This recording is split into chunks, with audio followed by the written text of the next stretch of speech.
ओम मंगलम भगवान विष्णु मंगलम गरुड़ध्वज मंगलम पुंडरीकाक्ष मंगलाय तनोहरि वक्रतुंड महाकाय सूर्यकोटि समप्रभा निर्विघ्नं कुरु मे देव सर्वकार्येषु सर्वदा।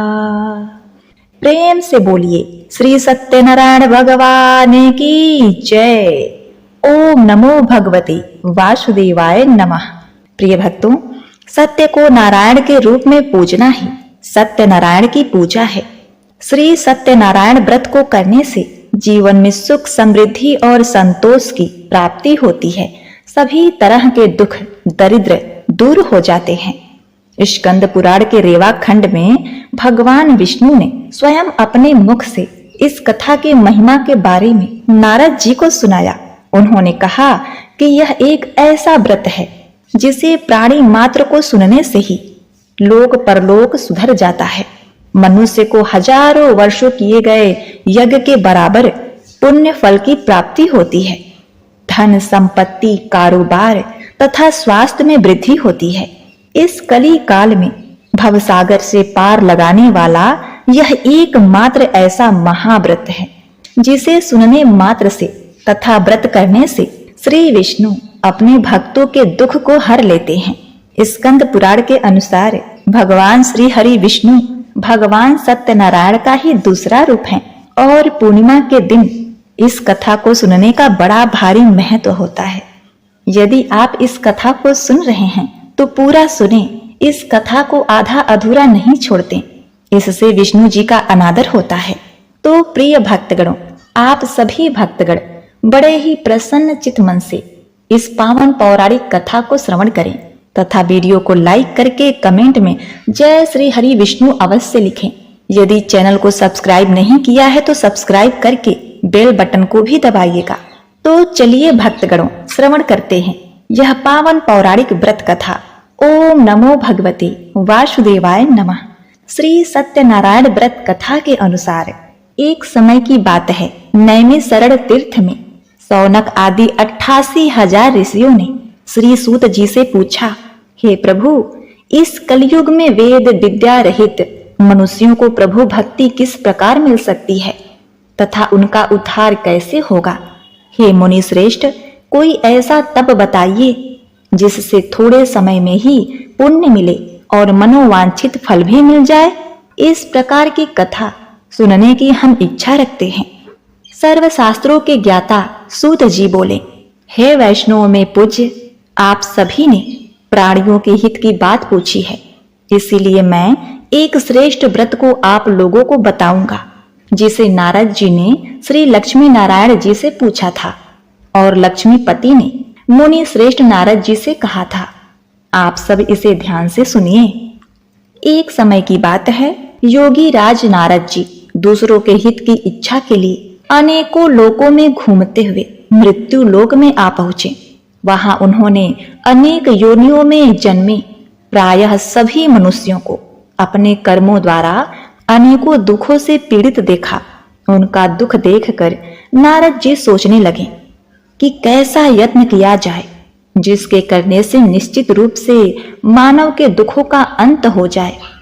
इसी विचार पर मग्न करते हुए वह विष्णु लोक में गए। वहां वह देवों के इष्ट नारायण की स्तुति करने लगे, जिनके हाथ में शंख, चक्र, गदा और पद्म थे, गले में वरमाला पहने हुए थे। स्तुति करते हुए नारद जी बोले, हे भगवान, आप अत्यंत शक्ति से संपन्न हैं। मन तथा वाणी भी आपको नहीं पा सकती है। आपका आदि, मध्य तथा अंत नहीं है। निर्गुण स्वरूप सृष्टि के कारण भक्तों के दुख को दूर करने वाले हैं। आपको मेरा नमस्कार है। नारद जी की स्तुति सुनकर विष्णु भगवान बोले, हे मुनि श्रेष्ठ, आपके मन में क्या बात है? आप किस काम के लिए पधारे हैं? निसंकोच कहो। इस पर नारद मुनि बोले कि मृत्यु लोक में अनेक योनियों में जन्मे मनुष्य अपने कर्मों के द्वारा अनेकों दुख से दुखी हो रहे हैं। हे नाथ, आप मुझ पर दया रखते हैं तो बताइए कि वो मनुष्य थोड़े ही प्रयास से ही अपने दुखों से कैसे छुटकारा पा सकते हैं। श्री हरि बोले, हे नारद, मनुष्यों की भलाई के लिए तुमने बहुत अच्छी बात पूछी है, जिसके करने से मनुष्य मोह से छूट जाता है। यह बात मैं कहता हूं, उसे सुनो। स्वर्ग लोक व मृत्यु लोक में एक दुर्लभ उत्तम व्रत है जो पुण्य देने वाला है। आज प्रेमवश होकर मैं उसे तुमसे कहता हूं। श्री सत्यनारायण भगवान का यह व्रत अच्छी तरह विधि पूर्वक करके मनुष्य तुरंत ही यहाँ सुख भोग कर मरने पर मोक्ष पाता है। श्री हरि के वचन सुनकर नारद जी बोले, उस व्रत का फल क्या है और उसका विधान क्या है? यह व्रत किसने किया था? इस व्रत को किस दिन करना चाहिए? सभी कुछ विस्तार से बताइए भगवान। नारद जी की बात सुनकर श्री हरि बोले, दुख व शोक से दूर रहने वाला, यह सभी स्थानों पर विजय दिलाने वाला है। मानव को भक्ति व श्रद्धा के साथ शाम को श्री सत्यनारायण की पूजा धर्मपरायण होकर ब्राह्मणों व बंधुओं के साथ करनी चाहिए। भक्ति भाव से ही नैवेद्य, केले का फल, घी, दूध और गेहूं का आटा सवाई ले। गेहूं के स्थान पर साठी का आटा, शक्कर तथा गुड़ लेकर सभी भक्ष्य योग्य पदार्थों को मिलाकर भगवान का भोग लगाएं। ब्राह्मणों सहित बंधु बांधवों को भी भोजन कराएं। उसके बाद स्वयं भोजन करें। भजन कीर्तन के साथ भगवान की भक्ति में लीन हो जाएं। इस तरह से सत्यनारायण भगवान का यह व्रत करने पर मनुष्य की सारी इच्छाएं निश्चित रूप से पूरी होती हैं। इस कली काल अर्थात कलयुग में मृत्यु लोक में मोक्ष का यही एक सरल उपाय बताया गया है। श्री सत्यनारायण व्रत कथा का पहला अध्याय संपूर्ण। बोलिए श्री सत्यनारायण भगवान की जय। सत्यनारायण भगवान व्रत कथा का दूसरा अध्याय। श्री सूत जी बोले, हे ऋषियों, जिसने पहले समय में इस व्रत को किया था उसका इतिहास कहता हूं, ध्यान से सुनो। सुंदर काशीपुर नगरी में एक अत्यंत निर्धन ब्राह्मण रहता था। भूख प्यास से परेशान वह धरती पर घूमा करता था। ब्राह्मणों से प्रेम करने वाले भगवान ने एक दिन ब्राह्मण का वेश धारण करके उसके पास आकर पूछा, हे विप्र, नित्य दुखी होकर तुम पृथ्वी पर क्यों घूमते हो? दीन ब्राह्मण बोला, मैं निर्धन ब्राह्मण हूं, भिक्षा के लिए धरती पर घूमता हूं। हे भगवान, यदि आप इसका कोई उपाय जानते हो तो बताइए। वृद्ध ब्राह्मण कहता है कि सत्यनारायण भगवान मनोवांछित फल देने वाले हैं, इसलिए तुम उनका पूजन करो। इससे करने से मनुष्य सभी दुखों से मुक्त हो जाता है। वृद्ध ब्राह्मण बनकर आए सत्यनारायण भगवान उस निर्धन ब्राह्मण को व्रत का सारा विधान बताकर अंतर ध्यान हो गए। ब्राह्मण मन ही मन सोचने लगा कि जिस व्रत को वृद्ध ब्राह्मण करने को कह गया है, मैं उसे जरूर करूंगा। यह निश्चय करने के बाद उसे रात में नींद नहीं आई। वह सवेरे उठकर सत्यनारायण भगवान के व्रत का निश्चय करके भिक्षा के लिए चल दिया। उस दिन निर्धन ब्राह्मण को भिक्षा में बहुत धन मिला, जिससे उसने बंधु बांधवों के साथ मिलकर श्री सत्यनारायण भगवान का व्रत संपन्न किया। भगवान सत्यनारायण का व्रत संपन्न करने के बाद वह निर्धन ब्राह्मण सभी दुखों से छूट गया और अनेक प्रकार की संपत्तियों से युक्त हो गया। उसी समय से यह ब्राह्मण हर माह इस व्रत को करने लगा। इस तरह से सत्यनारायण भगवान के व्रत को जो मनुष्य करेगा वह सभी प्रकार के पापों से छूटकर मोक्ष को प्राप्त होगा। जो मनुष्य इस व्रत को करेगा वह भी सभी दुखों से मुक्त हो जाएगा। श्री सूत जी बोले कि इस तरह से नारद जी से भगवान श्री विष्णु जी का कहा हुआ श्री सत्यनारायण व्रत को मैंने तुमसे कहा। हे विप्रो, मैं अब और क्या कहूं? ऋषि बोले, हे मुनिवर, संसार में उस विप्र से सुनकर और किस किस ने इस व्रत को किया, हम सब इस बात को सुनना चाहते हैं। इसके लिए हमारे मन में श्रद्धा का भाव है। सूत जी बोले, हे मुनियों, जिस जिसने इस व्रत को किया है वे सब सुनो। एक समय वही विप्र धन व ऐश्वर्य के अनुसार अपने बंधु बांधवों के साथ इस व्रत को करने को तैयार हुआ। उसी समय एक लकड़ी बेचने वाला बूढ़ा आदमी आया और लकड़ियां बाहर रखकर अंदर ब्राह्मण के घर में गया। प्यास से दुखी वह लकड़हारा उसको व्रत करते देख विप्र को नमस्कार करके पूछने लगा कि आप यह क्या कर रहे हैं, आप कौन सा व्रत कर रहे हैं तथा इसके करने से क्या फल मिलेगा, कृपया मुझे बताइए। ब्राह्मण ने कहा, सभी मनोकामनाओं को पूरा करने वाला यह सत्यनारायण भगवान का व्रत है। इनकी कृपा से ही मेरे घर में धन धान आदि की वृद्धि हुई है। विप्र से सत्यनारायण व्रत या इसके बारे में जानकर लकड़हारा बड़ा ही प्रसन्न हुआ। चरणामृत लेकर वह प्रसाद खाने के बाद वह अपने घर आया। लकड़हारे ने अपने मन में संकल्प किया कि आज लकड़ी के बेचने से जो धन मिलेगा उसी से श्री सत्यनारायण भगवान का उत्तम व्रत करूंगा। मन में इस विचार को ले बूढ़ा आदमी सिर पर लकड़ियां रख उस नगर में बेचने गया जहां धनी लोग ज्यादा रहते थे। उस नगर में उसे अपने लकड़ी का दाम पहले से 4 गुना अधिक मिलता है। बूढ़ा प्रसन्नता के साथ दाम देकर केले, शक्कर, घी, दूध, दही और गेहूं का आटा ले और सत्यनारायण भगवान के व्रत की अन्य सामग्रियां लेकर अपने घर आया। वहां उसने अपने बंधु बांधवों को बुलाकर विधि विधान से सत्यनारायण भगवान का पूजन और व्रत किया। इस व्रत के प्रभाव से वह बूढ़ा लकड़हारा धन, पुत्र आदि से युक्त होकर संसार के समस्त सुख भोग कर अंत काल में बैकुंठ धाम चला गया। श्री सत्यनारायण व्रत कथा का दूसरा अध्याय संपूर्ण। बोलिए श्री सत्यनारायण भगवान की जय। सत्यनारायण भगवान की व्रत कथा का तीसरा अध्याय। श्री सूत जी बोले, हे श्रेष्ठ मुनियों, अब आगे की कथा कहता हूं। पहले समय में उल्का मुख नाम का एक बुद्धिमान राजा था। वह सत्यवक्ता और जितेंद्रिय था। प्रतिदिन देव स्थानों पर जाता और निर्धनों को धन देकर उसके कष्ट दूर करता था। उसकी पत्नी कमल के समान मुख वाली तथा सती साध्वी थी। भद्रशिला नदी के तट पर उन दोनों ने श्री सत्यनारायण भगवान का व्रत किया। उसी समय साधु नाम का एक वैश्य आया। उसके पास व्यापार करने के लिए बहुत सा धन भी था।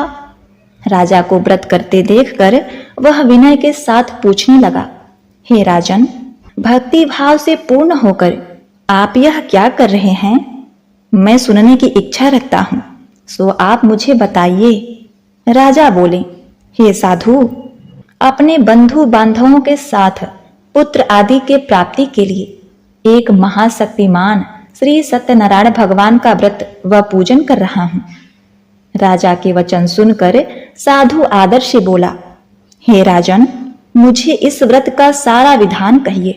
आपके कथनानुसार मैं भी इस व्रत को करूंगा।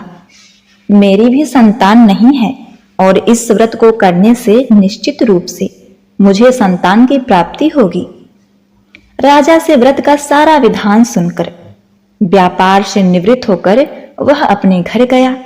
साधु वैश्य ने अपनी पत्नी को संतान देने वाले इस व्रत का वर्णन कह सुनाया और कहा कि जब मेरी संतान होगी तब मैं इस व्रत को करूंगा।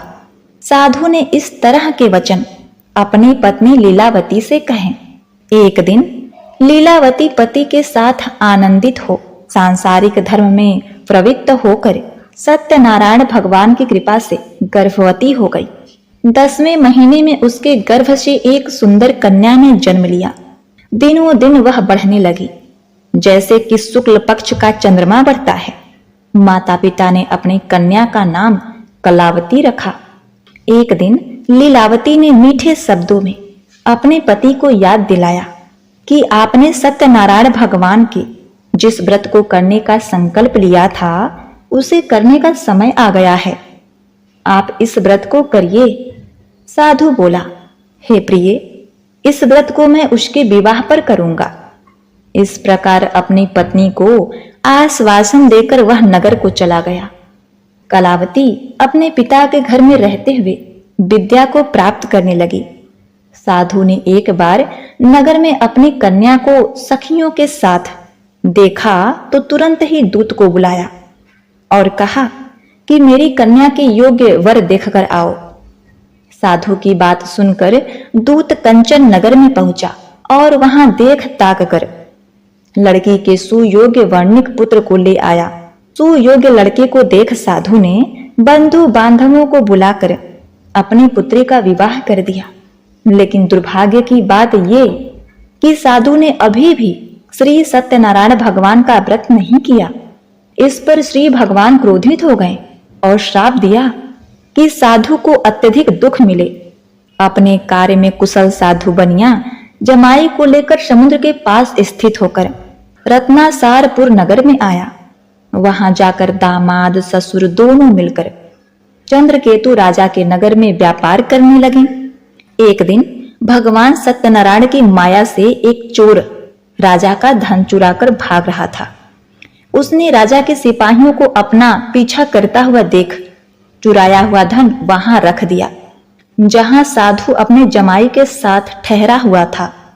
राजा के सिपाहियों ने साधु वैश्य के पास राजा का धन पड़ा हुआ देखा तो वह ससुर जमाई को बांधकर प्रसन्नता के साथ राजा के पास ले गए और कहा कि उन दोनों चोरों को हम पकड़कर ले आए हैं, इन पर आप आगे कार्यवाही की आज्ञा दें। राजा की आज्ञा से उन दोनों को कठिन कारावास में डाल दिया गया और उनका सारा धन भी उनसे छीन लिया गया। श्री सत्यनारायण भगवान से श्राप से साधु की पत्नी भी बहुत दुखी हुई। घर में जो धन रखा था उसे चोर चुरा ले गए। शारीरिक तथा मानसिक पीड़ा व भूख प्यास से अति दुखी हो अन्न की चिंता में कलावती एक ब्राह्मण के घर गई। वहां उसने श्री सत्यनारायण भगवान का व्रत होते हुए देखा। फिर कथा भी सुनी। वह प्रसाद ग्रहण करके वह रात को घर वापस आई। माता ने कलावती से पूछा कि हे पुत्री, अब तक तुम कहाँ थी, तेरे मन में क्या है? कलावती ने अपने माता से कहा, हे माता, मैंने एक ब्राह्मण के घर में श्री सत्यनारायण भगवान का व्रत देखा है।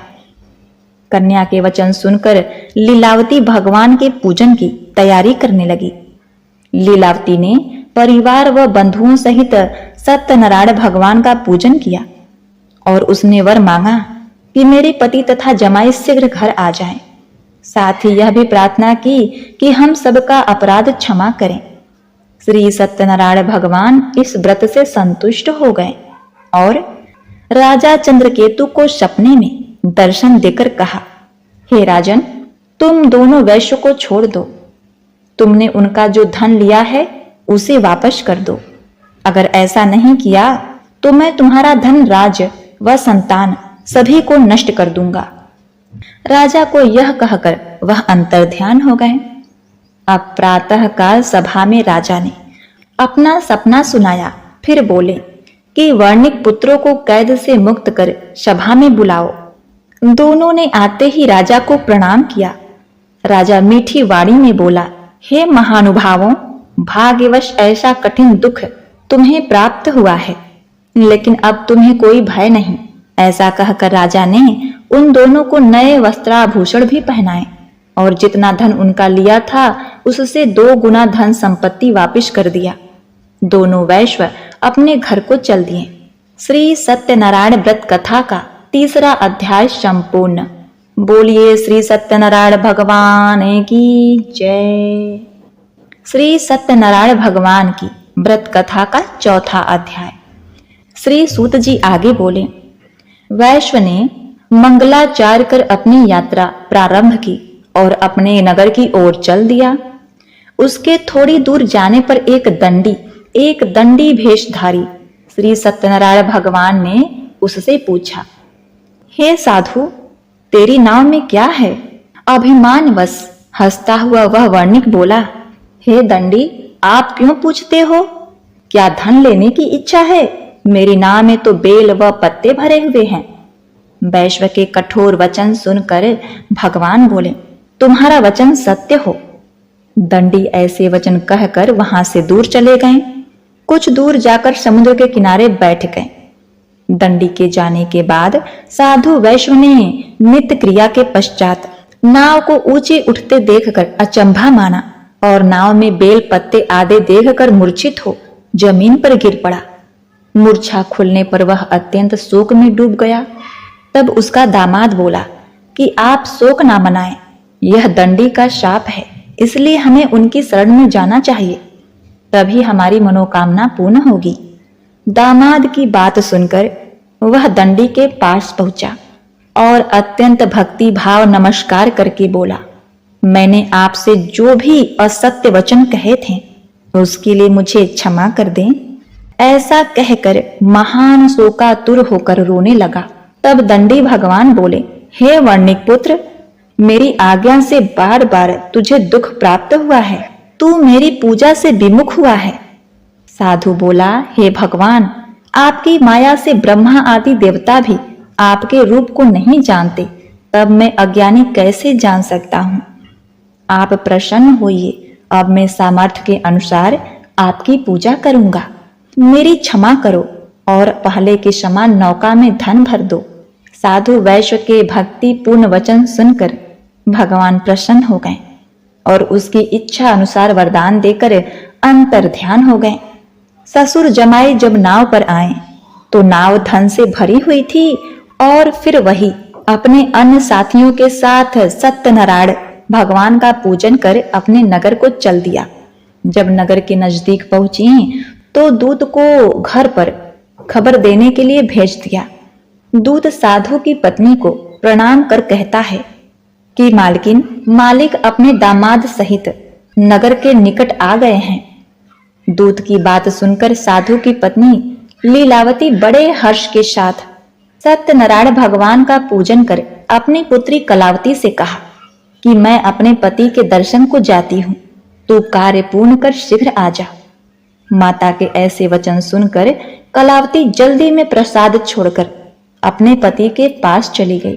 प्रसाद की अवज्ञा के कारण श्री सत्यनारायण भगवान रुष्ट हो गए और नाव सहित उसके पति को पानी में डुबो दिया। कलावती अपने पति को वहां ना पाकर रोती हुई जमीन पर गिर गई। नौका को डूबा हुआ देखकर कन्या को रोता देख साधु दुखी होकर बोला, हे प्रभु, मुझसे तथा मेरे परिवार से जो भूल हुई है उसे क्षमा करें। साधु के दीन वचन सुनकर श्री सत्यनारायण भगवान प्रसन्न हो गए और आकाशवाणी हुई, हे साधु, तेरी कन्या मेरे प्रसाद को छोड़कर आई है, इसलिए उसका पति अदृश्य हो गया है। यदि वह घर जाकर प्रसाद खाकर लौटती है तो इसे उसका पति अवश्य मिलेगा। ऐसी आकाशवाणी सुनकर कलावती घर पहुंचकर प्रसाद खाती है और फिर आकर अपने पति के दर्शन करती है। इसके बाद साधु अपने बंधु बांधवों सहित श्री सत्यनारायण भगवान का विधि विधान से पूजा करता है। इस लोक का सुख भोग कर वह अंत में स्वर्ग जाता है। श्री सत्यनारायण व्रत कथा का चौथा अध्याय संपूर्ण। बोलिए श्री सत्यनारायण भगवान की जय। श्री सत्यनारायण भगवान की व्रत कथा का 5वां अध्याय। श्री सूत जी बोले, हे ऋषियों, मैं और भी एक कथा सुनाता हूँ, उसे भी ध्यान पूर्वक सुनो। प्रजा पालन में लीन तुंगध्वज नाम का एक राजा था। उसने भी भगवान का प्रसाद त्याग कर बहुत ही दुख सहन किया।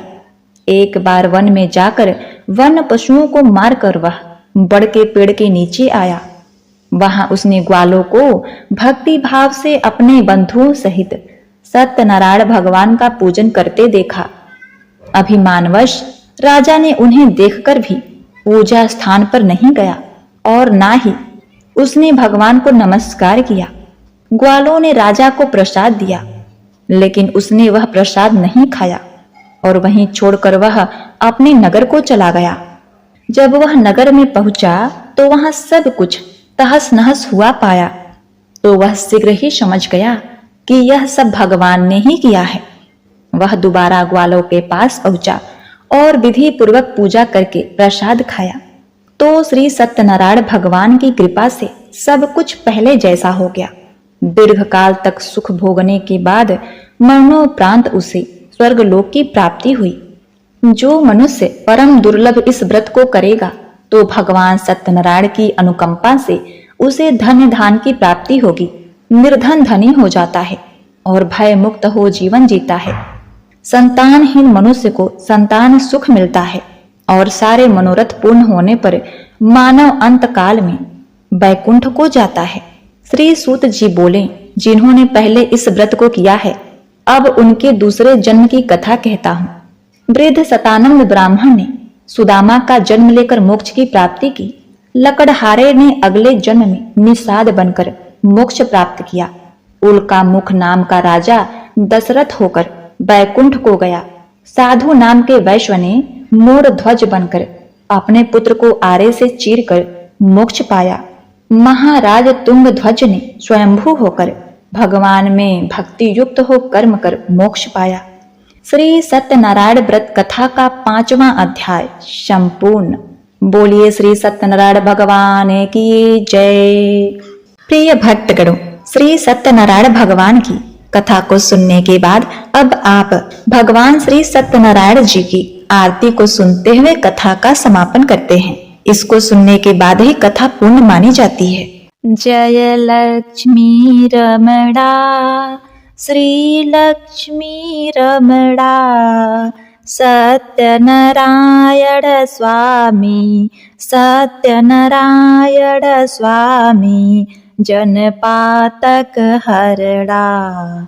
जय लक्ष्मी रमणा, रत्न जड़ित सिंहासन अद्भुत छवि राजय, प्रभु अद्भुत छवि राजय। नारद करत निराजन, नारद करत निराजन, घंटा ध्वनि बाजय। जय लक्ष्मी रमणा, प्रकट भये कलि कारण, द्विज को दरस दियो, स्वामी द्विज को दरस दियो।